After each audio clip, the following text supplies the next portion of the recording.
suis désolé, mais en 2024, quelqu'un qui veut vraiment construire en tant qu'avocat construire un business et qui ne veut pas travailler sur LinkedIn, il ne faut pas se plaindre de ne pas choper des clients.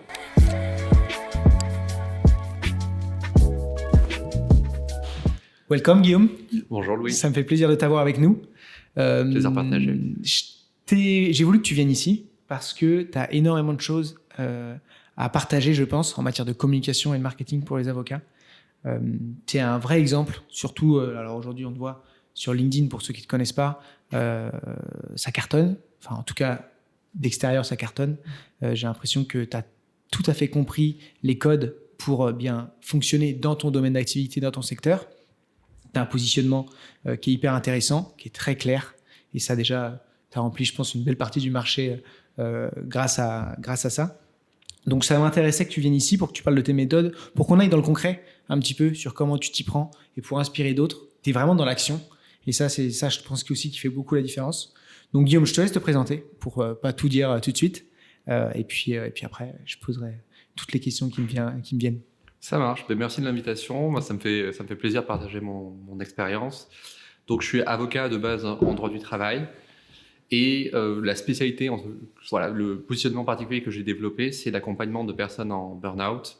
L'accompagnement à la fois pendant la prise de conscience qu'il y a un problème et l'arrêt, et la nécessité d'avoir un arrêt de travail.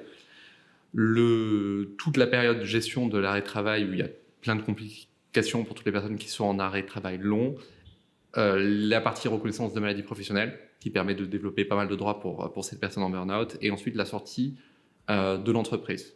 Donc c'est un positionnement très niché, comme on dit, mais finalement, y a plein de personnes en burn-out en France. C'est la maladie du 21e siècle. Dans un sens, c'est niché, mais c'est, je pense, très logique. Pourquoi t'en es arrivé là ? Comment ça se fait que tu t'es lancé sur ce positionnement ? Qu'est-ce que tu faisais avant ? Est-ce que tu peux nous raconter un peu avant ? Alors, moi, avant, j'étais avocat collaborateur dans des cabinets, dans des gros cabinets d'avocats employeurs. Et je faisais du droit alors, pas vraiment du droit du travail. Très rapidement, j'ai fait de la protection sociale et des accidents du travail. Okay. Mais comme j'avais une formation de droit du travail et que j'ai toujours voulu développer ma clientèle, très vite, j'avais créé mon site internet. Et tout seul. Ouais, tout seul. Ça m'avait pris 2 mois à l'enfer. Mais c'était pendant le confinement, donc c'était le bon moment. J'étais en préavis payé dispensé, donc payé à faire mon site internet, donc c'était quand même assez bien. Et j'avais fait à l'époque un site internet dédié aux employeurs, avec comment bien licencier son salarié. Enfin vraiment, j'étais collaborateur de cabinet employeur. Et je voulais développer une clientèle d'employeurs. Donc vraiment très loin de ce que je fais maintenant. Enfin, j'aurais jamais imaginé faire ce que je faisais maintenant à l'époque. Sauf que très rapidement, j'étais pris d'assaut par des salariés. Ok, alors même que tu te positionnais déjà comme pour les employeurs. Ah oui, mais je faisais des pages. À l'époque, je faisais de la publicité Google. Et je faisais des pages sur comment licencier son salarié. Comment bien licencier son salarié. Et j'avais plein de salariés quelques employeurs de temps en temps qui me contactaient, mais plein de salariés. Et là, je me suis dit, ah ouais, il y a un vrai problème d'accès à l'avocat. Les salariés, en fait, il y a une barrière entre l'avocat et le salarié. Okay. Ils ont peur. Je m'en suis rendu compte aussi dans ma famille, quand les gens veulent faire appel à un avocat, on ne connaît pas le prix, on ne sait pas comment le joindre. Et donc, on a peur. C'est opaque. Et dès qu'il y a un avocat qui permet de plus facilement de joindre, parce que sur mon site internet, je mettais des formulaires, même si c'est un formulaire sur comment bien licencier son salarié, les employés, ils vont le... Occupez-vous de moi. Ils vont l'indiquer, ils vont le renseigner. Okay. Et ça, je me suis dit, ah ouais, il y a quelque chose à faire. Et comme moi, ça me passionne, le développement de clientèle, j'ai développé ma clientèle à côté de ma collaboration. Ok. Voilà. C'était pas trop compliqué d'allier les deux ? Si c'était une double tannée. Déjà, moi, j'ai fait ce que je considère être une erreur, mais qui maintenant m'a aidé. Mais je pense qu'il ne faut pas développer sa clientèle. Pour moi, il faut développer sa clientèle quand on est collaborateur. C'est obligatoire, c'est votre salut. Sinon, de toute façon, vous serez esclave de votre collaboration. Okay. Si un jour vous voulez vous associer, vous n'aurez aucun pouvoir, rien du tout à proposer si vous n'avez pas de clientèle. Mais moi, je pense qu'il faut être courageux, parce que je ne l'ai pas été à l'époque. Et c'est vrai que moi, j'avais choisi un peu le chemin de la facilité, c'est-à-dire des matières où il y avait l'emploi, où j'étais bien payé. Mais ce n'était pas les matières dans lesquelles je développais ma clientèle perso. Et ça, je pense que c'est une erreur monumentale. puisque ça veut dire que, au-delà du fait d'avoir 2 journées de travail, on ne peut pas capitaliser sur ce qu'on a appris dans la journée pour le cabinet et le réinvestir pour ses clients personnels. Donc, on doit aussi se former pour ses clients personnels. Donc, c'est la double peine et c'est une erreur. Alors moi, finalement, maintenant, ça m'aide parce que c'est en faisant des accidents du travail, des maladies professionnelles et en les contestant pour les entreprises et en ayant des clients droit du travail salariés que j'ai pensé à implémenter ces connaissances et que je suis venu vers le burn-out. Donc, finalement, il y a plein d'erreurs dans la vie qui aident. Il n'empêche que je pense que pour beaucoup, c'est le meilleur moyen de... Et puis, moi, c'est clair, à la fin, c'était plus tenable, ma collaboration avec ma clientèle perso. Et c'est aussi pour ça que je me suis installé. Je ne me suis pas installé parce que trop de clients perso ou parce que la collaboration prenait de plus en plus de temps? Trop de charges de travail, mais notamment pour cette raison-là. Le fait de faire double matière, etc. Alors, ça m'a appris à être efficace, ça m'a appris plein de trucs. Je ne le regrette pas, mais moi, j'ai pas eu une installation... Moi, j'ai eu une installation un peu dans la douleur, quoi. Pas du tout reposé. Ce que tu m'avais dit. Et voilà, maintenant, je sais exactement comment je ferais maintenant si je devais m'installer. Et ce serait pas du tout pareil. Mais j'aurais pas pu le savoir si mon installation n'avait pas été dans la douleur. Donc, pas de est-ce que ça t'a quand même aidé de finalement, t'étais côté employeur, tu accompagnes des salariés, donc t'es des deux camps dans un sens, et donc de connaître un peu l'argument, la manière de fonctionner de l'un pour mieux protéger l'autre? Est-ce que ça t'a pas aidé quand même au fond? Alors si, ça m'a aidé, mais ce qu'il faut comprendre, c'est que moi, j'ai très peu exercé en droit du travail employeur. C'est-à-dire que j'ai exercé 6 mois et après, je suis passé en protection sociale, accident du travail. Donc, c'est des branches du droit du travail et de la sécurité sociale, mais c'est ultra niché. C'est-à-dire que protection sociale, c'est les régimes de frais de santé, prévoyance, etc. Alors, ça m'aide beaucoup maintenant. Et accident du travail, maladie professionnelle, c'est contester les accidents du travail et maladie professionnelle. Alors, maintenant, ça m'aide beaucoup parce que je fais exactement l'opposé et j'ai une grosse composante accident du travail et maladie professionnelle. Mais quand j'ai commencé à développer ma clientèle, je faisais du licenciement économique, etc. C'est quelque chose que je ne vais plus faire du tout maintenant. C'est-à-dire que je vais être un avocat en droit du travail salarié qui ne fait plus de licenciement économique. Je pense que je serai le seul sur le marché, mais parce que je veux vraiment me concentrer sur le cœur de métier et créer des choses et des services et approfondir comme ça n'a jamais été fait pour les personnes en souffrance au travail. Mais c'est vrai qu'au début, c'était difficile. Maintenant, ça me sert. Et en fait, donc j'ai aucun regret sur mon parcours, etc. Je dis juste que si je devais le refaire, je le ferais pas comme ça. Mais bon, il y a plein de choses. Il y a plein de choses. Honnêtement, j'en serais pas arrivé là. J'en serais pas, même si je suis pas encore arrivé, mais j'en serais pas à ce stade de développement si j'avais pas fait toutes les erreurs que j'ai faites et toutes les erreurs dont on a déjà parlé, parce qu'on se connaît. Bien sûr. Toutes les erreurs que j'ai faites dans mon parcours, finalement, elles m'ont toutes servi, même celles qui sont gravissimes. Enfin, gravissimes. Enfin, même celles qui m'ont coûté très cher. Ok. C'est intéressant en vrai. Parce que je pense que tu as plein de gens, tu as plein de collaborateurs en plus qui vont nous écouter, qui souhaitent développer ou même d'indépendants qui étaient dans d'anciens cabinets. On parle souvent d'aller vers l'association. Je pense que de plus en plus, c'est de moins en moins opaque et de plus en plus de gens se rendent compte que si effectivement tu n'arrives pas avec un vrai argument qui est j'apporte de l'argent et une clientèle qui intéresse le cabinet, moi ma théorie là-dessus, c'est que si vous avez des associés qui sont ouverts à la discussion, c'est d'aller les voir et leur dire écoutez, moi, je veux m'inscrire dans votre cabinet. Donc, ce que je vous propose, c'est que je vois qu'il y a un secteur dans le marché que vous essayez d'avoir, que vous ne cherchez pas forcément. Je vous invite à est-ce que ça vous intéresse si moi, je vais attaquer ce secteur-là à titre perso? Et puis, comme ça, le jour où je m'associe avec vous, vous ouvrez une nouvelle branche qui est complètement en adéquation avec le cabinet. Et en fait, avoir une vraie discussion entre collaborateurs et associés et se dire ok, lui, il a compris la vision long terme du cabinet, ça peut être intéressant. Donc, qu'on l'associe le jour où il a des clients. Mais de venir, donc il n'y a pas ça, à moins d'être vraiment presque amis, quoi. Il n'y a pas trop de raison d'associer ou alors énormément d'années d'ancienneté, mais je ne sais même pas si aujourd'hui ça vaut quelque chose. Donc, c'est intéressant. Je ne sais pas ce que tu en penses, toi, aussi perso, mais... Je suis d'accord avec toi. C'est juste qu'il faudrait... Enfin, je pense qu'il y a plein de cas de figure un peu différents. Déjà, oui, il y a la possibilité d'être associé, même sans en ayant développé une clientèle. Il y a plein de cabinets qui le font après l'ancienneté, etc. Et il y a un peu, des fois, une fonctionnalisation, on va dire, de la carrière d'avocat. Ce qu'il faut comprendre, c'est que quand on fait ça, alors il y a des structures où ils ne fonctionnent que comme ça, on n'a pas le choix, mais il faut le savoir. Avant, il faut juger si la structure...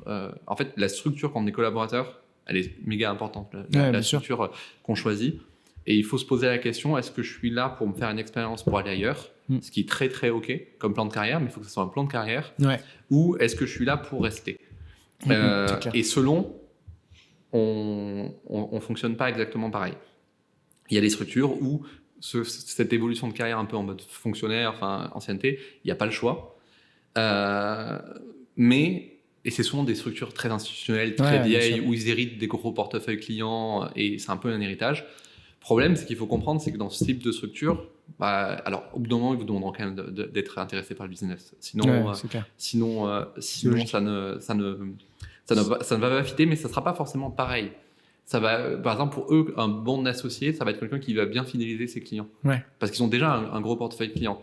Et donc, il va falloir s'intéresser beaucoup plus à la qualité client, à appeler ses clients dehors. Pourquoi pas faire des déjeuners quand ils sont un peu modernes et qu'ils ne sont pas vraiment en mode en verrou et tout. Plus que forcément aller développer en externe directement. Parce que souvent, si vous êtes dans des très gros cabinets, type cabinet international, etc., difficile de développer en externe, quoique. Il ne faut jamais croire que c'est pas possible parce que c'est pas vrai. Toujours un petit truc à prendre quand même, je pense. Surtout aujourd'hui avec le digital et tout, je pense qu'il y a toujours des opportunités là-dessus. Mais puis c'est pas pour rien qu'il y a des petits cabinets qui deviennent énormes en quelques années aujourd'hui, quoi. Bah oui, mais moi j'avais apporté une filiale d'une société d'une 440 quand j'étais collaborateur. Mais parce que c'était un ancien de mon école qui était devenu RH, il avait un problème très spécifique, très niché, et puis il m'avait demandé. Et je l'avais apporté au cabinet parce que c'était pas quelque chose. Faut être audacieux, quoi. Parce que c'est pas quelque chose que je me sentais de porter moi tout seul avec mes épaules. Sinon, moi, je suis plutôt d'avis de garder les clients et de les apporter après. Mais ce qu'il faut comprendre en tout cas, c'est que si on développe pas de clientèle, le moment où on va s'associer, on aura pas trop le choix des conditions, et deux, on va nous vendre en fait des parts. Et c'est ok, mais c'est comme si on achetait une entreprise. On achète une partie d'une entreprise. Mais ça veut dire aussi que si ça se passe mal et moi c'est pas dans mon état d'esprit, c'est-à-dire que si ça se passe mal à un moment, on est dépendant. On est dépendant. Après, si on a une compétence technique, on peut toujours bouger de cabinet, etc. Mais au bout d'un moment, il faut quand même réfléchir à ce qu'on veut faire. Et la vision que tu portes on choisit on discute d'égal à égal avec l'associé, on a. Oui, mais c'est dans le meilleur des mondes. Hein. Ça, c'est quand même. Souvent, c'est possible, mais il faut être dans un cabinet moderne. Deux, il faut avoir fait un peu ses preuves quand même. Je ne conseillerais pas un junior qui arrive dès le début. Moi, je conseillerais plutôt de développer sa clientèle.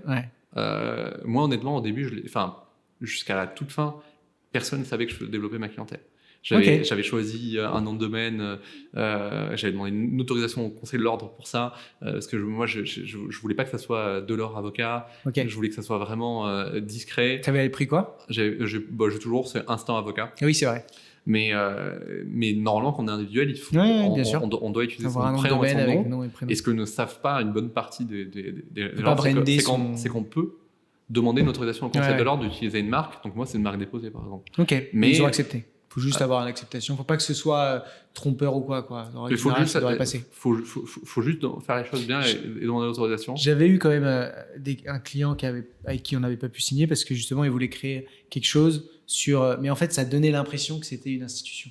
C'était une prestation. Alors, je ne vais pas dire parce qu'elle va se reconnaître et puis ça se trouve, elle a encore l'idée en tête, mais c'était, pour donner un exemple, imaginons ce serait toi, burnout.com.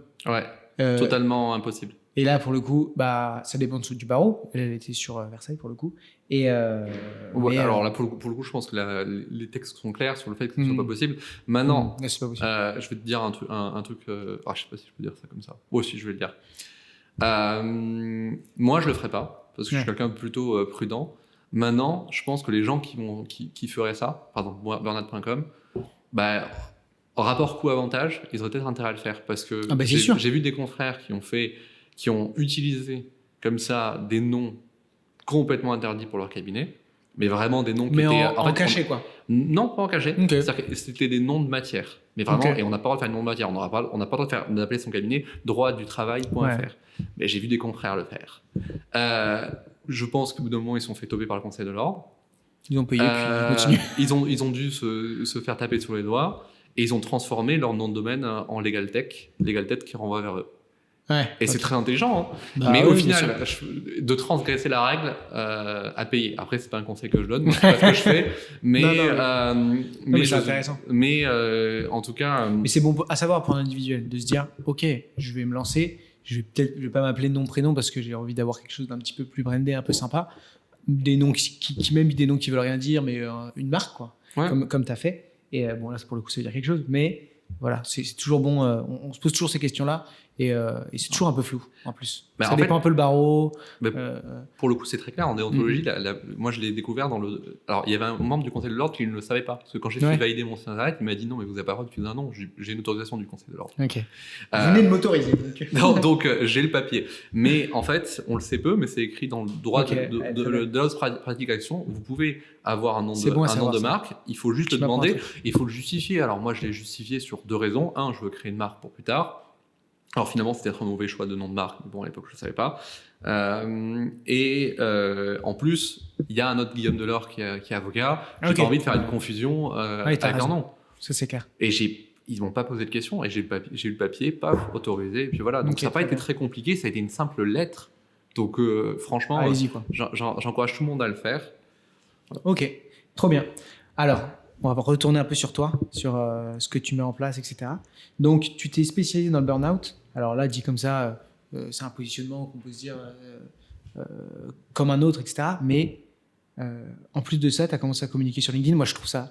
En fait, j'ai l'impression que LinkedIn a été fait pour toi quand j'en pense, parce que c'est... En fait, tous les sujets LinkedIn, on oublie un peu, mais c'est effectivement un bon moyen de faire du réseau et de développer son activité quand on est une entreprise. Mais ça reste un peu... Il y a encore le côté recrutement qui est très marqué, et il y a aussi le côté mon patron est sur cette plateforme, je ne peux pas dire n'importe quoi. Donc, je vais aller liker et commenter et interagir avec les choses qui sont souvent bien vues. Et quand on parle d'aider des personnes en burn-out, on est quand même sur quelque chose de valorisant et c'est belle, tu vois, c'est bien.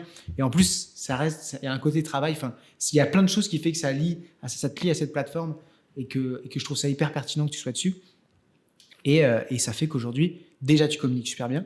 Alors, tu vas nous expliquer comment tu fais. Mais en plus, tu as un super engagement et tes posts ramènent énormément de monde. Ouais. Alors, moi, on parle de 300 à 500 personnes sur pas mal de posts. Des fois, je ne sais pas si tu arrives à prendre du recul, mais c'est beaucoup. C'est énorme. C'est souvent, il y a quelqu'un qui vient te voir et qui nous dit j'ai fait 500 likes, mais ça arrive une fois dans l'année. Ouais. Et là, ça t'arrive de manière régulière. Donc, comment tu t'y prends? Comment tu construis tes posts? Est-ce que qu'est-ce que tu as fait avant de vouloir te positionner sur LinkedIn? On t'écoute. Alors, en fait, moi, je suis venu sur LinkedIn un peu par hasard. Et beaucoup de hasard.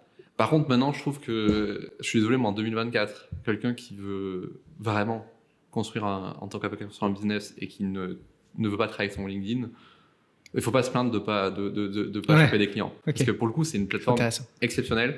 Et pour moi, pour tout type d'avocat, c'est juste que je ne fonctionnerai pas pareil selon le domaine. Vraiment, selon le domaine, je fonctionnerai pas pareil. Il y a un pénaliste, toi, LinkedIn, good. Oui, mais pas pareil. Alors, j'ai déjà vu des pénalistes essayer de communiquer sur LinkedIn. C'est très chaud.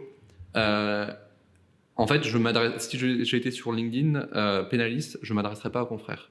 Je ne m'adresserai pas aux clients, mais plutôt aux confrères. Ou alors, j'irai vraiment nicher sur un truc très spécifique.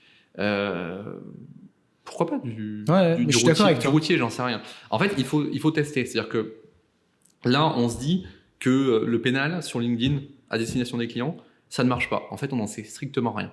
Parce que moi, quand j'ai voulu me lancer sur le burn-out, j'ai hésité à investir LinkedIn très longtemps. Quand j'ai voulu vraiment je vais pas contacter des boîtes, je vais contacter des particuliers, donc c'est pas forcément logique. Et j'avais parlé avec des coachs, parce que je me suis fait pas mal former, j'ai pas mal investi dans ma formation pour LinkedIn, et ils m'avaient dit non mais Guillaume, il faut que tu communiques sur LinkedIn. Certes, les salariés ils vont pas liker tes posts parce que leur patron va le voir, personne va liker tes posts ni rien, mais il y aura quand même des vues, puis les gens ils te contacteront en message privé. C'est pas du tout vrai. En fait, mes messages, et certains, des fois je me dis, moi je serais employé, je sais pas si j'aurais liké ça. Enfin, sur attention, les pièges du DRH, enfin des trucs comme ça. Moi qui suis quelqu'un à flipper de base, je sais pas si j'aurais liké ça, mais en fait non, pas du tout. Les gens ils se lâchent complètement et plein de trucs comme ça chez moi que j'ai trouvé qui étaient contre-intuitifs. Donc si ça se trouve, il y a une manière de communiquer sur LinkedIn en faisant du pénal. Parce que peut-être que... Ouais, mais ça j'en suis sûr. Mais c'est juste qu'il faut la trouver. Ouais. Et en fait, il faut tester. Et l'avantage de certaines plateformes comme LinkedIn, TikTok, mais après, honnêtement, je ferai du pénal. Encore une fois, ça dépend du pénal de quoi. Parce qu'il faut aussi réfléchir à ce qui est le plus efficace et on est sûr que ça marche. Je ferai du pénal, je ferai des stupes. Je me prends même pas la tête, je vais sur TikTok ou Snapchat. Et j'ai déjà dit, moi, TikTok, je ferai un truc, personne ne le fait pour l'instant. Je le dis à tous les pénalistes, ils le font pas parce qu'ils ont trop peur des réactions de confrères. Moi, je ferai des petits guides vidéo sur comment on fait quand on arrive en prison pour se débrouiller. Comment continuer, etc. Je suis sûr que ça cartonnerait. Si quelqu'un le prend, mais faites ça sur TikTok. Bam. C'est sûr ça. Parce que les prisonniers, ils ont TikTok, ils se passent les numéros, de baveux. Et après, baveux, désolé, c'est le terme, hein, et voilà. Bon, je fais pas de pénal. Mais en tout cas, c'est ce que je ferais. Mais en fait, il faut faire des tests. Parce que on sait pas ce que ça peut ramener. Et toi, t'as testé. Moi, j'ai commencé par la publicité en ligne, Google Ads. Alors, ça m'a ramené pas mal de clients. C'est très bien je pense que c'est bien à 2 stades. Ça peut être bien quand on est collaborateur. Parce que ça permet de développer sous les radars. Et donc d'apprendre à avoir des clients, de gérer, etc. Et c'est bien quand on a une équipe derrière et qu'on veut justement qu'on a une offre claire, un prix clair, ce que je n'avais pas à l'époque, ce qui m'a coûté cher. Moi, j'étais sous-pricé, mais de fou. C'est-à-dire que j'ai multiplié mes prix par 3 en 1 an et demi. Et avant, c'est important de le dire aussi. Tu m'avais connu à l'époque, j'étais T'étais sous l'eau parce que t'avais trop de monde. Sous l'eau, mais parce qu'en fait, j'avais trop de dossiers mal facturés. Et voilà. Et ça, c'est le problème de la pub. C'est que la pub, c'est un accélérateur énorme. Mais du coup, en fait, si on accélère un business qui est mal ficelé, un cabinet je suis désolé de parler de business, je vous choque pas, mais personnellement, on a des ressources qu'on fait vivre. Moi, je parle comme ça parce que il faut. Enfin, faut dédramatiser ce côté-là. J'écoute beaucoup plus de podcasts d'entrepreneurs, etc. Donc forcément, je m'imprègne un peu des termes. Mais si on accélère quelque chose où on a une marge négative, parce que j'avais une marge négative, je perdais de l'argent, mais on accélère sa chute. Et moi, j'ai perdu mes 40 000 euros en quelques mois avec la publicité. Mais bon, ça m'a lancé. Mais je pense que la publicité, on peut le faire. Ça peut c'est un très bon moyen pour commencer, moi. Ça peut être rentable en réalité, et ça l'était. Et là, maintenant, j'ai des idées de comment je referais du Google Ads si je voulais faire maintenant du Google Ads et gagner de l'argent avec mes prix actuels. Mais je n'en ai pas la nécessité. Parce que tu communiques sur d'autres canaux, etc. Et j'ai un afflux de clients qui est beaucoup et de prospects qui est beaucoup trop dur à gérer. Pourquoi je paierais pour en rajouter? Par contre, maintenant que j'ai les offres et que tout est bien calé. Et demain, quand tu vas recruter, justement, tu vas pouvoir déléguer. Il y a un moment où tu vas pouvoir rouvrir ce canal-là. Ce qui est bien, c'est que tu l'as déjà compris et tu vas pouvoir justement. Alors moi, ma vision des choses, ce serait de créer des landing pages hyper spécifiques sur une offre très claire, type burn-out, mais même limite un peu plus accident du travail, burn-out, mais essayer de scinder au maximum pour que ce soit des pages où en fait la personne elle a une intention de recherche, elle trouve ta pub et en fait ça va de soi, c'est l'avocat qu'il lui faut. Et en fait, même si vous êtes hyper ouvert, et ben ça vous permet de donner l'impression que vous êtes très spécialisé et donc de répondre à une demande bien particulière. En fait, c'est ce que je ferais si maintenant j'aurais besoin de faire de la pub. Exactement, je communiquerais plus sur le droit du travail, mais vraiment sur mon domaine de prédiction, voire sur vraiment un moment, la personne, vous êtes avant l'arrêt de travail, vous êtes en arrêt de travail, vous voulez négocier votre départ. Voilà. Donc même la personne en burn-out dans ces 3 phases, effectivement, c'est juste que pour l'instant, je ne suis pas équipé. Puisque c'est moi qui fais les premiers rendez-vous gratuits, c'est la première étape. C'est un tout petit premier rendez-vous gratuit de 15 minutes pour orienter.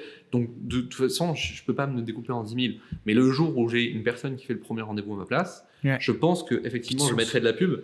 Il se trouve que j'ai juste plein d'idées de communication avant et d'autres domaines. Là, je viens juste de me lancer sur Instagram, par exemple.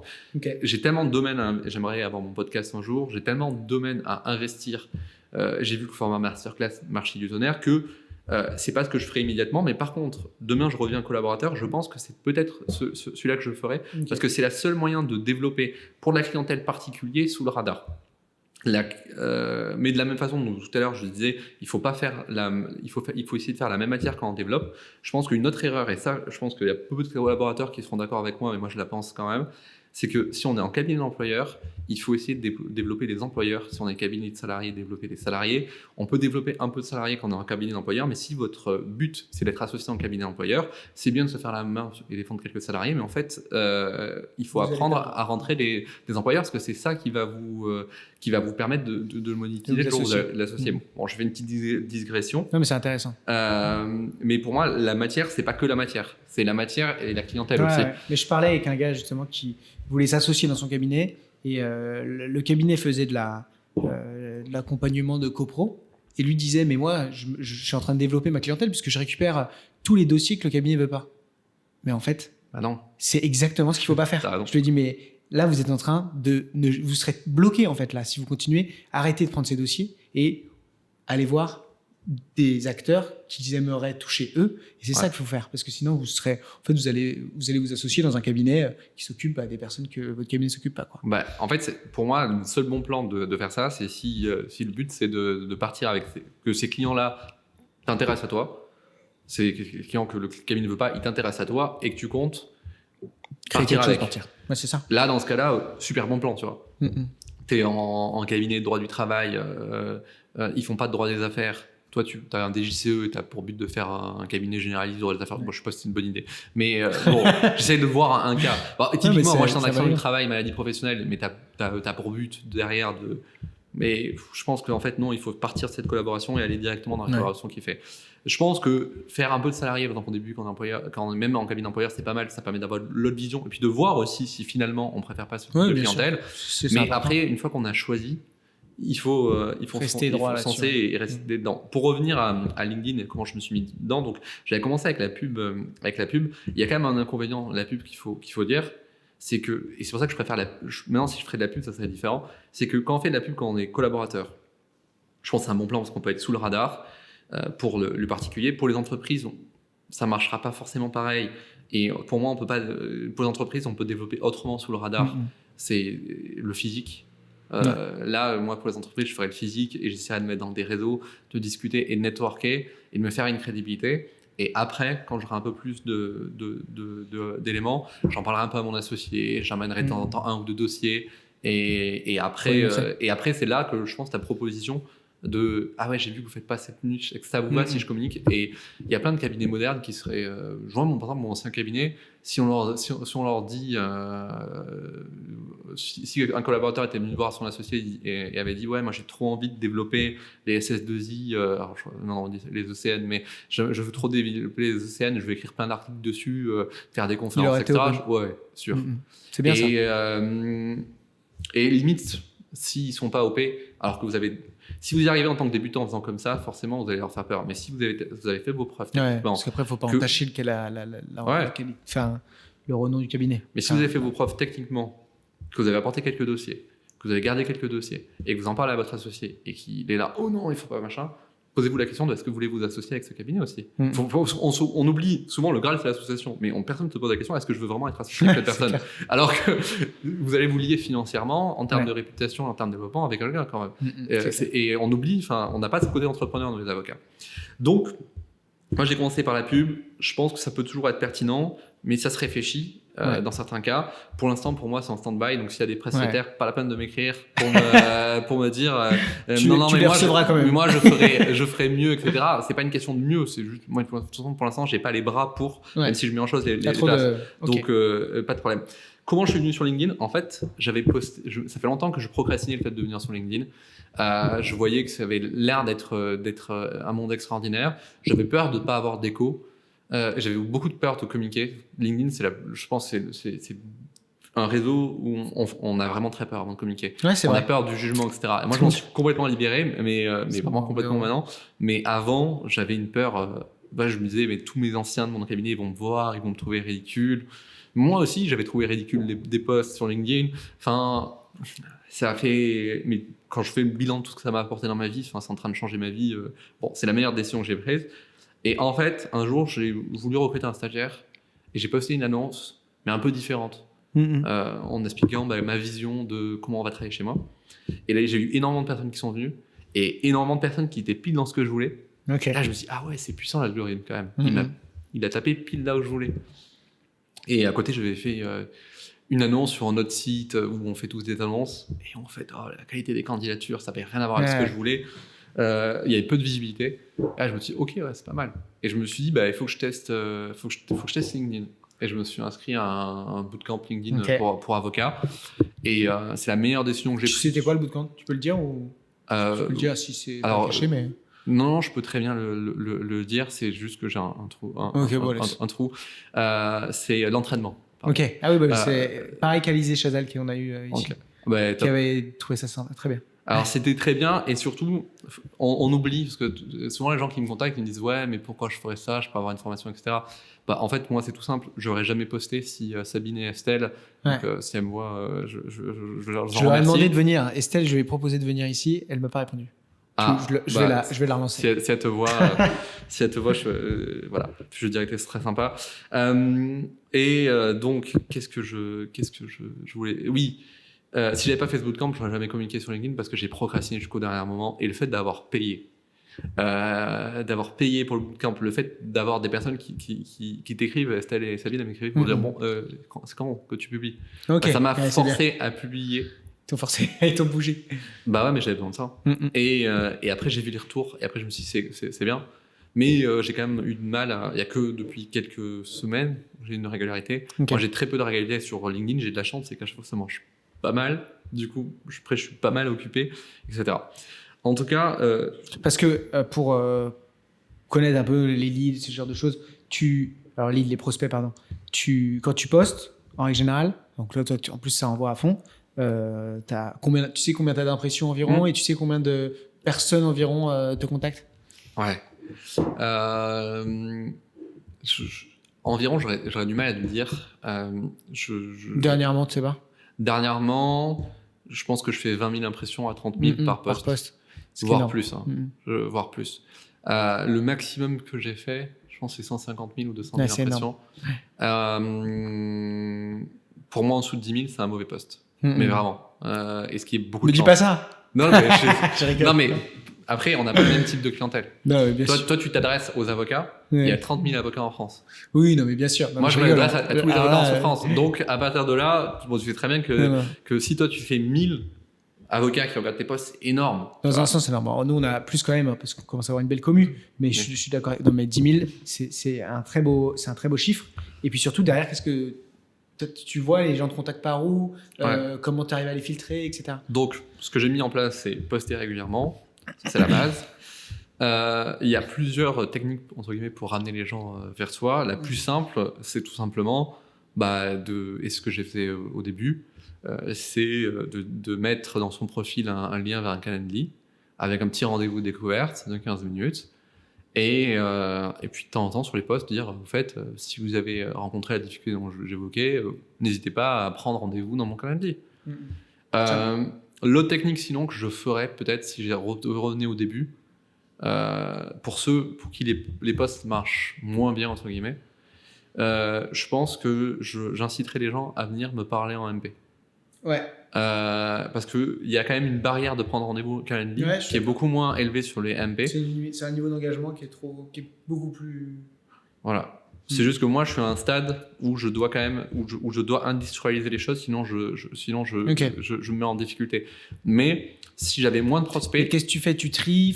J'imagine que tout le monde ne peut pas être accompagné parce que déjà là ça va être trop compliqué. J'imagine que si le gars il est en burn-out, mais ça fait que même pas un an qu'il est dans la boîte, qu'il est jeune, petit salaire, il va même pas pouvoir rien en récupérer. C'est justement l'avantage des personnes en burn-out, c'est que c'est pas qu'une question d'ancienneté, parce qu'on a d'autres choses à faire pour les aider sur l'affaire administratif.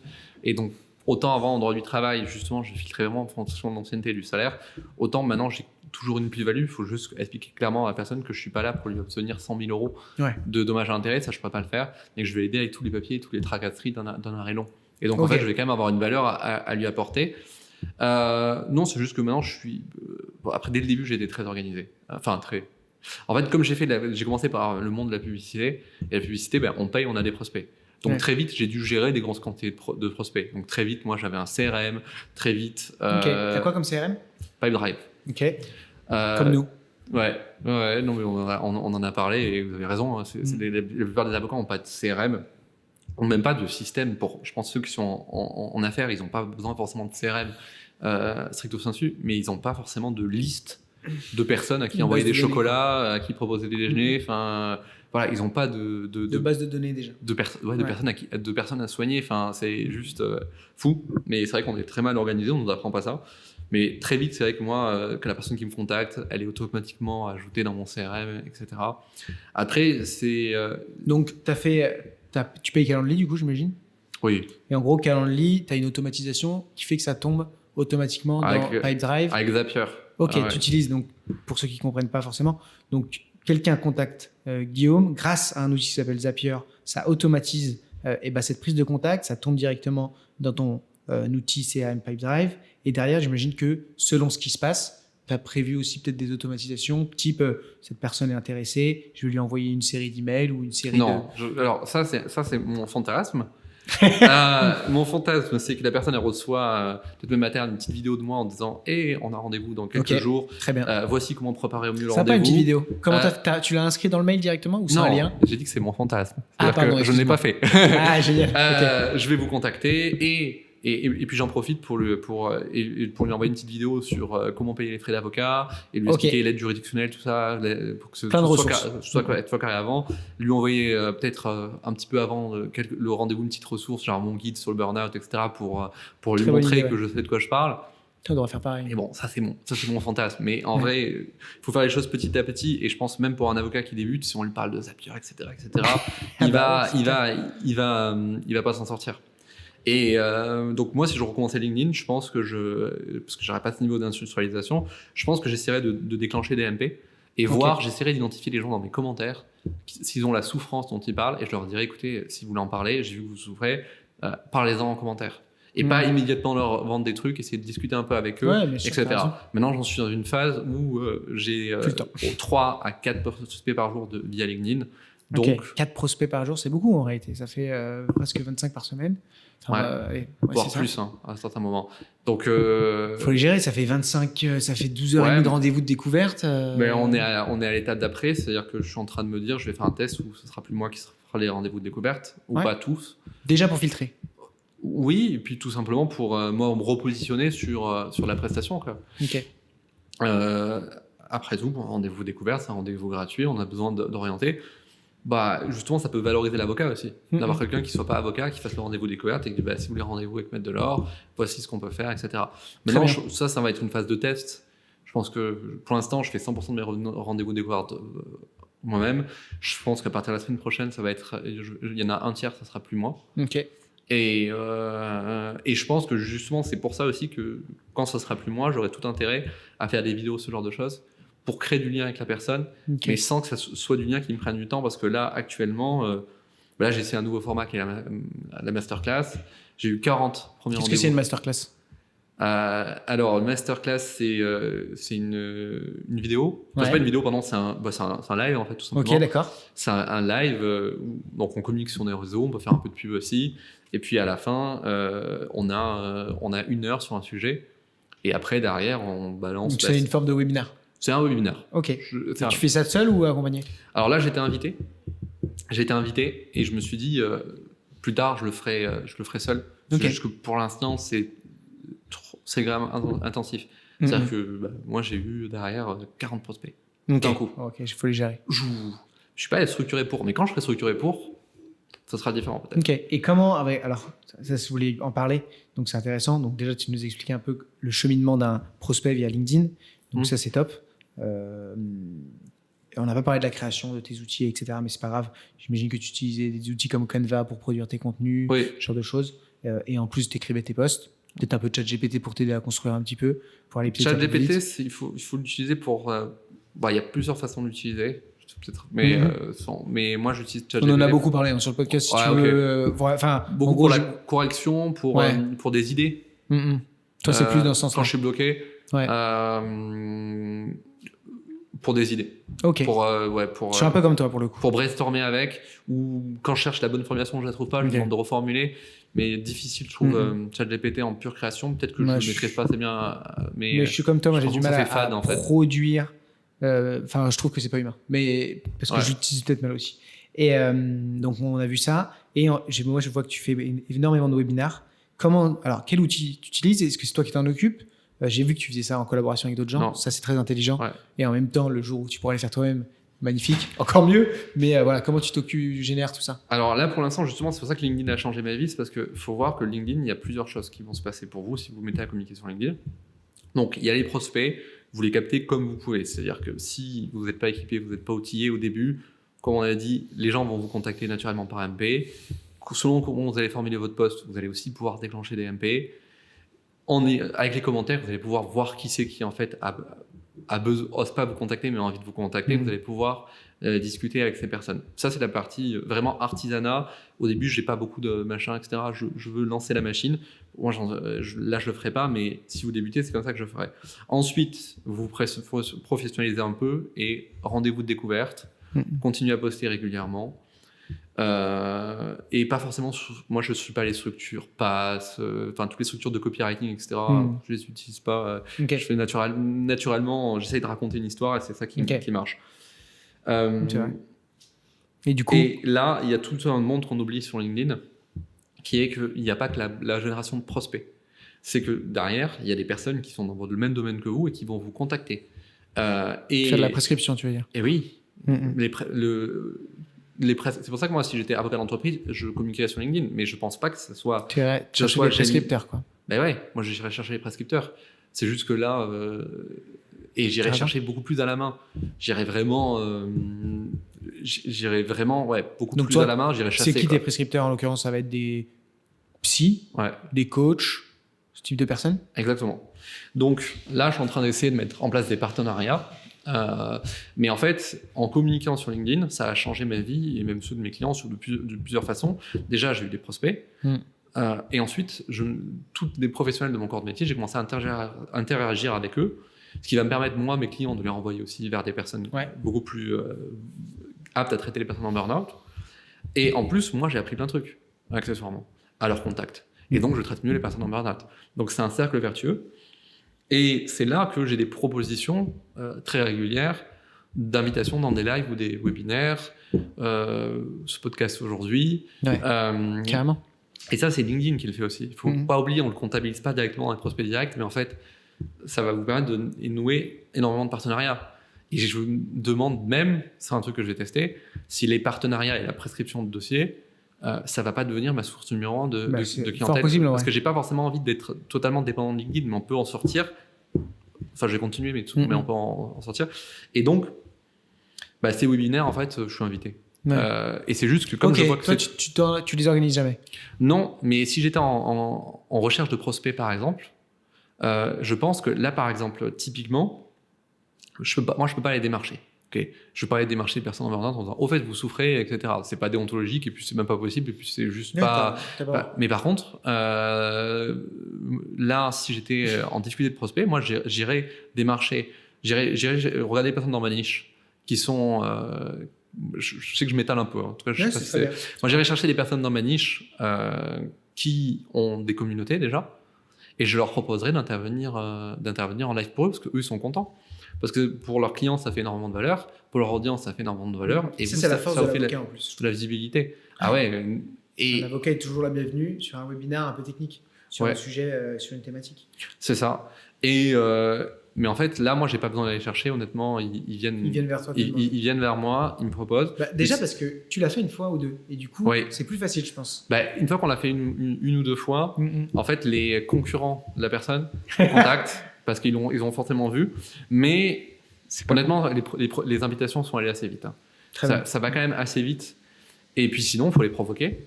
Et c'est juste que je me suis rendu compte que le format était très efficace. Et donc, je me dis que plus tard, au lieu de les provoquer, je les organiserai. C'est juste que pour l'instant, je n'ai pas la capacité de traitement pour. Mais je me dis que c'est une source énorme. C'est clair. Après, pour ceux qui veulent organiser des webinaires, nous on en fait, ça marche très bien. Alors on a peu de monde à l'intérieur, mais c'est toujours très quali. C'est-à-dire qu'on a souvent beaucoup plus de rendez-vous qui se mettent en place. Nous on utilise Google Meet, on bloque simplement la liste d'invités, comme ça les gens ne le voient pas. Et on fait, alors aujourd'hui on utilise le site internet, donc les gens s'inscrivent, mais un formulaire de contact sur Tally ou Typeform, ça prend 5 minutes à créer. Vous le créez et au bout d'un moment, vous allez récupérer la liste des personnes qui se sont inscrites, vous allez communiquer. une fois que vous avez une liste bien remplie, vous les invitez sur Google Meet, c'est un webinaire. Ouais. Ou sur un Teams, c'est pareil. Ouais. Et donc, parfois, on se prend un peu la tête avec des outils comme Livestorm, etc. Enfin, il y a plein d'outils de webinaire, mais déjà ça, c'est un très bon. Les gens, pour surtout ce qu'ils veulent, en plus, ce qui est bien, c'est que vous utilisez leurs outils, donc c'est plus simple. Ouais. Mais en plus, ce qu'ils veulent, c'est juste vous voir une demi-heure. C'est clair. Après, Livestorm, c'est pas mal. Hein. Ouais, c'est pas mal. Mais pour professionnaliser la chose, c'est le top. Non, mais c'est pas mal pour, justement, je trouve, pour les avocats. Parce que j'ai déjà mis Livestorm dans les mains d'avocats, et vraiment d'avocats traditionnels qui n'aiment pas trop les outils, etc. Et en fait, c'est hyper intuitif. C'est hyper intuitif. C'est-à-dire que justement, je trouve que quand on se professionnalise, on ne peut pas forcément utiliser Livestorm parce que ça coûte très très très cher si on a énormément de personnes qui assistent au webinaire. Moi, actuellement, si je devais faire mes masterclass avec les dernières audiences que j'ai eues et que je vais utiliser Livestorm, je pense que ça me coûterait 500 € par mois, un truc comme ça, pour faire un webinaire. Mais par contre, pour un avocat d'entreprise qui aura forcément pas 500 personnes sur son webinaire et qui a envie de faire un truc tout simple, enfin ça gère l'inscription. Déjà 10 personnes, l'inscription, ça gère l'inscription, ça gère l'anonymat, ça gère l'enregistrement, ça gère tout, ça gère les statistiques, ça permet après, si on fait appel à des professionnels de faire des liens, etc. Mais au-delà de ça, ça gère quand même beaucoup de trucs très simples. C'est un peu le Apple du webinaire, c'est pour ça qu'ils sont aussi chers. Mais moi, c'est ce que je ferais pour Mais là, par exemple, je suis désolé, mais un avocat d'entreprise qui se dit je peux pas communiquer sur LinkedIn et qui met pas en place un webinaire par mois, c'est sa faute s'il développe pas de la clientèle. C'est peu violent ce que je dis, mais je le pense vraiment parce que pour le coup, webinaire, c'est ultra rentable. C'est ultra rentable parce que c'est très facile à préparer. Comment tu les prépares, toi? Là, je suis invité, ils me posent juste des questions, donc j'ai rien à faire. De ce que tu fais. Mais en vrai, je me suis dit, demain, si j'ai pas envie de faire un truc, une grosse structure, et si vous êtes sur un cabinet où il y a plusieurs personnes, vous choisissez un du cabinet qui pose des questions et qui fait la liste de questions, une personne qui y répond, et pas besoin de faire de slides ni rien, etc. Et ça déroule et c'est nickel. Sinon, je pense que si là demain je devais me lancer, je pense que j'identifierais 2-3 thèmes un peu récurrents. Je ferais faire des diapos, un truc un peu costaud plutôt par des stagiaires, par exemple. Et ensuite, je déroulerai et je perfectionnerai mon webinaire au fur et à mesure. Et je pense que pour le coup, si je faisais des webinaires, je ferais de l'ads en plus. Pour ramener du gens à l'intérieur? Oui, et pour par exemple tester mon webinaire sur directement mon audience à moi. Plutôt que de proposer directement tes prestations, un webinaire gratuit que tu mets en annonce LinkedIn. Mais de toute façon, si on est avocat d'entreprise, les Calendly, ça peut marcher, mais pas des masses, quoi. Donc c'est pas du tout ce que je ferais. Le webinaire, pour moi, je pense que c'est un énorme axe de développement, mais c'est juste que c'est trop massif en termes d'afflux prospect. J'ai pas l'afflux derrière, mais je pense que là, de tous les moyens que j'ai testés actuellement, c'est le plus efficace. De très loin. Et je vois pas comment ça pourrait pas aider les avocats d'entreprise. Parce que si c'est un thème un peu pointu, même en démarchage et tout, le DRH d'une grosse entreprise, il va jamais venir vous parler. Et il va pas prendre rendez-vous sur votre calendrier. Par contre, si c'est une problématique qu'il rencontre... Et vous en parlez bien pendant une demi-heure. Voilà. Donc, je pense par exemple en termes de TVA, fiscalité, etc. Du coucou à Ciplum. Je pense à Ciplum. Je pense à eux. Typiquement, je pense que le DRH de L'Oréal, s'il a un truc ou en tout cas ses équipes, s'il y a un truc de TVA très pointu. À mon avis, ils vont s'y mettre. J'ai pas regardé s'ils en font déjà. Non, mais ils se débrouillent très bien, ils communiquent super bien. C'est pas la question. Ce que je veux dire, c'est, je dis juste que. C'est sûr que ça marche. Le webinaire, si j'étais avocat d'entreprise, c'est ce que je testerais. Et puis, avant de dire. Après, c'est ce que je testerais. Et comme tout, il faut tester, voir ça marche. Moi, webinaire, j'étais pas du tout sûr. Moi, je trouve que le plus dur, c'est d'avoir du monde dedans. C'est souvent ce qui est sous-estimé. Le côté technique, c'est rien de compliqué. Il y a des outils, ça se fait facilement. Aujourd'hui, c'est intuitif. Mais c'est l'avantage d'abord de bâtir une communauté, de parler sur des réseaux. C'est que, tu vois, typiquement, le webinar, et c'est aussi la différence. C'est les trucs de test. Par exemple, pour le webinar, moi, c'était la première fois où je mettais un lien dans mon post. Là-dessus, je mets les liens en commentaire. Donc, mon post, au lieu de faire ces 20 000 vues qu'il aurait dû faire, il en a fait 5 000. Sauf que comme le lien est à l'intérieur, en fait, ça m'a fait 150 inscrits sur un post. Et sur 5 000 vues, c'est pas énorme. C'est-à-dire que quelqu'un qui ne... Franchement, c'est un énorme taux de conversion. Ouais, mais faire 1000 vues avec LinkedIn, c'est pas compliqué. Même pour que... Non, c'est sûr. Donc, si vous bougez, vous faites 5 posts LinkedIn, vous pouvez ramener 150 personnes sur un webinar. Derrière, en plus, moi, j'ai une newsletter. Ça, c'est l'étage au-dessus. Et toi, tu utilises quoi comme qu'est-ce que tu écris, qui sont les personnes qui sont dans ta newsletter? Tu peux en parler vite fait? Oui. Quel outil tu utilises? Alors, en fait, moi, ce que j'ai fait récemment, mais il n'y a pas si longtemps que ça, je pense que la newsletter, c'est après, mais c'est plus que je vois l'avenir. Je veux pas être dépendant de LinkedIn parce que ouais, t'as raison. Pendant longtemps, ma frayeur, c'était imagine LinkedIn arrête de faire des vues, mon cabinet s'écroule. Parce que moi, 95% de mes clients, c'est LinkedIn. Donc, quand on me dit est-ce que LinkedIn ça peut marcher, oui, je mange grâce à LinkedIn. Je mange grâce à LinkedIn. Donc, il n'y a pas de doute. LinkedIn, 100% de mes dossiers viennent, 95% viennent de LinkedIn. Et sinon, c'est quand même via LinkedIn interposé. Ça va être des confrères qui vont me recommander, mais comment ils sont pensés à moi? Ils ont pensé à moi parce qu'ils voient mes posts sur LinkedIn. Donc, on oublie, hein, souvent on voit le petit truc, mais tout ce qu'il y a autour. Pourquoi je disais ça? Parce qu'on parlait de ta newsletter. La newsletter. Donc oui, j'ai mis en place une newsletter pour être un petit peu moins dépendant de LinkedIn et pouvoir justement, quand je fais une masterclass, renvoyer du monde. Mais tu vois, typiquement sur la masterclass, donc je dois avoir 900 personnes là sur la newsletter, donc c'est vraiment le tout début, je l'ai lancé il y a 2-3 mois. Pour attirer des gens sur la newsletter, je diffuse le guide du burn-out. Et donc en commentaire de mes posts, je dis si vous voulez télécharger le guide du burn-out, landing page, ils téléchargent. T'as les adresses mail. J'ai l'adresse mail, ça les met dans la newsletter. J'envoie une newsletter par semaine qui est plus ou moins un recyclage de guide du burn-out ou du post-LinkedIn. J'ai pas le temps de faire beaucoup mieux. Non, mais c'est intéressant pour les personnes qui...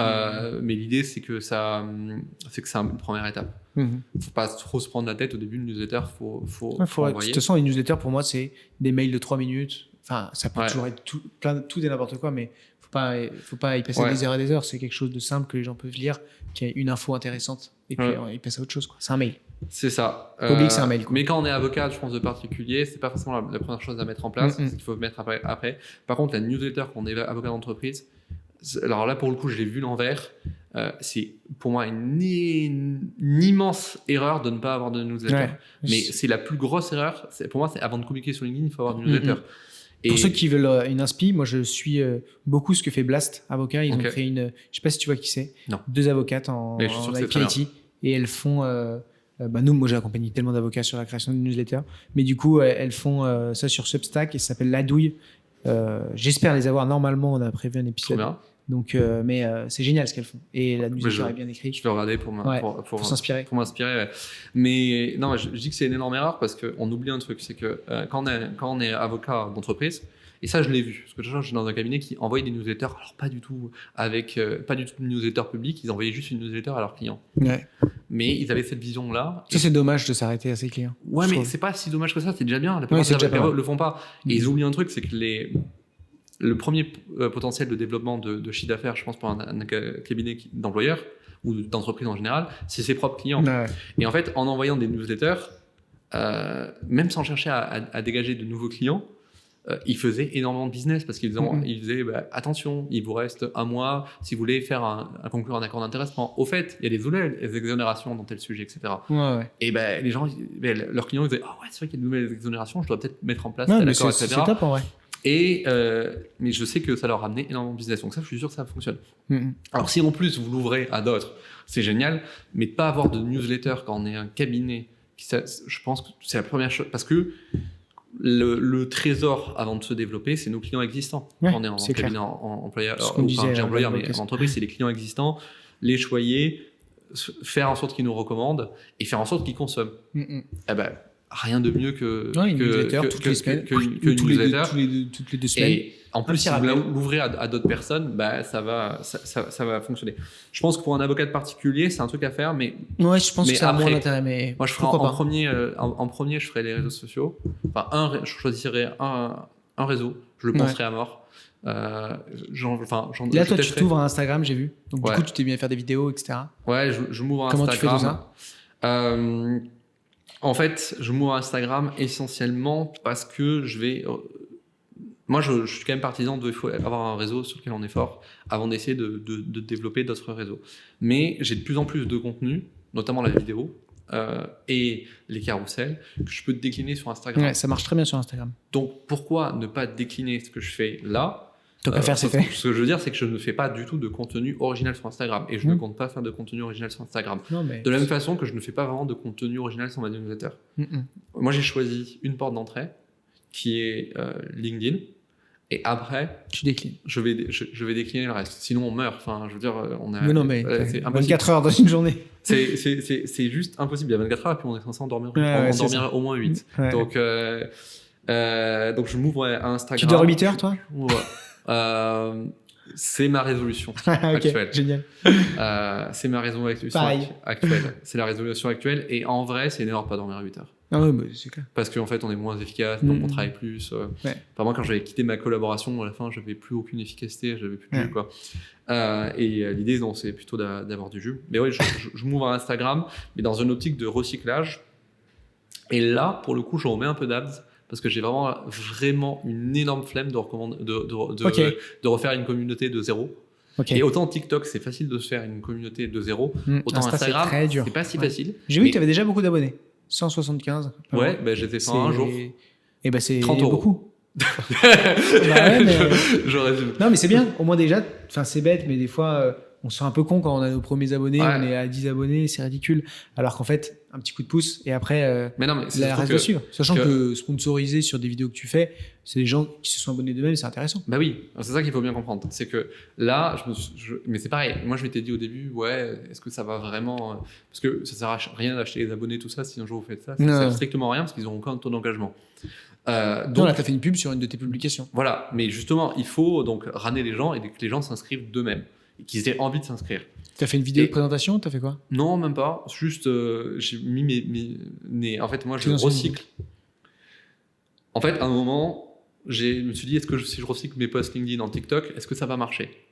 Mais genre, juste si je lis, si je lis mon post LinkedIn et que je prends un monteur, je fais un truc un peu quali, avec les sous-titres, une belle vidéo, etc. Et là, je vais vraiment faire des vidéos, mais là, cette fois-ci en Studio Pro, dans le mois prochain, dans 15 jours. Je me suis dit, est-ce que ça marche? Bon, ça marchait du tonnerre de Dieu, mais en fait, très vite, je me suis retrouvé débordé et je ne pouvais pas faire de nouvelles vidéos, mais juste parce que je n'avais pas le temps. Mais j'avais plein de prospects aussi sur TikTok. Ensuite, j'ai recyclé mes posts TikTok sur LinkedIn. J'ai vu que ça marchait bien. Et je me suis dit, tiens, ça va me permettre de varier mon contenu et de recycler aussi une partie de mon contenu LinkedIn parce que je trouve que pour un post qui marche super bien, il faut dire un truc un peu contre-intuitif, etc. Et si on poste 5 posts textuels, on va vite sécher. Et vraiment, je le sais souvent quand un post va marcher et quand il ne va pas marcher. Okay. Maintenant, j'ai le feeling et je sais ce qui marche. Et je pense qu'on ne peut pas faire 5 posts par semaine qui marchent. On a une idée, je pense, par semaine. Mais si on décline les formats, ça permet de recycler les idées sans le faire vulgairement. Mais c'est bien et d'attaquer les autres marchés. C'est-à-dire que là, demain, LinkedIn, ça casse, et tu auras prévu le coup. C'est ce que je suis en train de prévoir. C'est bien. C'est ce que je suis en train de prévoir. Espérons que ce ne soit pas le cas et que ça reste. Mais après, maintenant, je suis moins paniqué dans le sens où déjà, LinkedIn, quand je me suis mis sur LinkedIn, j'étais en urgence. À l'époque, je facturais très mal. J'ai dû augmenter mes prix du jour au lendemain de 2 fois et demi. J'avais une urgence et en fait, en 2-3 semaines, j'étais de nouveau rentable grâce à LinkedIn. Donc, je me dis, demain, tout s'arrête. Ça veut dire aussi que je vais gagner du temps. Ouais, et je charbonne TikTok. Demain, je sors 2 vidéos par jour. Ça marche bien. Je sors 2 vidéos par jour. Et voilà. Ou plutôt, j'approfondis les partenariats existants. Enfin, mais très bien. Je pense qu'il ne faut pas être paniqué. C'est clair. Mais tu as raison. Et là, on a 58 minutes, alors un petit peu moins, je pense, parce qu'on avait lancé. Tu nous as donné plein d'infos sur, je pense. Et en fait, ce qui est bien, c'est que en fait, tu n'as rien inventé. Mais tu l'as fait bien. Et tu as été organisé dans ton développement. Et aujourd'hui, tu vois, tu vas pouvoir, au fur et à mesure, plutôt prendre du recul sur ses prospects, prendre plus le temps de t'en occuper. Tes prospects vont être de plus en plus contents, ils vont revenir, ils vont te recommander et tu vas pouvoir recruter. Et là, je pense que tu arrives à un stade où ça va grossir de manière, je pense, ça va te permettre de structurer. Mais c'est génial et je trouve que moi, ça fait plaisir de voir ça parce que je t'avais vu il y a un an, je crois, un truc comme ça, un peu moins. Et c'était la guerre. Et là, on sent que tu as la main sur les choses, tu cartonnes et moi, je suis super content pour toi. Donc, bravo. Est-ce que tu as... qu'est-ce qu'on te souhaite? C'est tellement difficile, qu'est-ce qu'on souhaite. Je crois qu'il faut que je change ma formulation parce qu'à chaque fois, ça... Je savais pas que tu posais cette question. Qu'est-ce qu'on peut me souhaiter? J'aime pas demander à ce qu'on soit des trucs pour moi, en fait. Non, mais ça va, quelle est la suite? Moi, la suite si, je sais. Moi, là, j'ai commencé donc à bâtir une petite équipe. La prochaine étape, c'est je vais dire un collaborateur, mais c'est une collaboratrice, je sais qui c'est. Et cool. Ce sera ma future associée. Et moi, ce que j'espère, c'est qu'elle puisse me rejoindre très vite, parce que j'ai besoin d'aide. Mais comme j'ai en tête la collaboratrice que je veux, je peux pas recruter quelqu'un d'autre. Donc, qu'elle me rejoigne le plus vite, il faut qu'elle devienne avocate. Ouais. Et c'est une juriste expérimentée. Qu'elle me rejoigne le plus vite. Et qu'on bâtisse... Enfin, voilà, vraiment, je veux bâtir le cabinet... un beau cabinet, quoi. Ouais, un beau cabinet de référence pour le burn-out, avec plein de professionnels non avocats, gestionnaires de paie, assistante sociale peut-être aussi, dedans. Pour les aider. Ah ouais, pour les aider avec les papiers, les démarches handicap et le soutien aussi. Et vraiment créer... voilà, mon objectif pour les prochaines années, c'est de créer le cabinet de référence qui accompagne les personnes en burn-out et qui puisse faire une vraie différence, quoi. Ok, voilà, génial. Et ben j'espère, mais j'en doute pas trop. À vrai dire, je crois que t'es bien parti. Merci Guillaume. Merci à toi.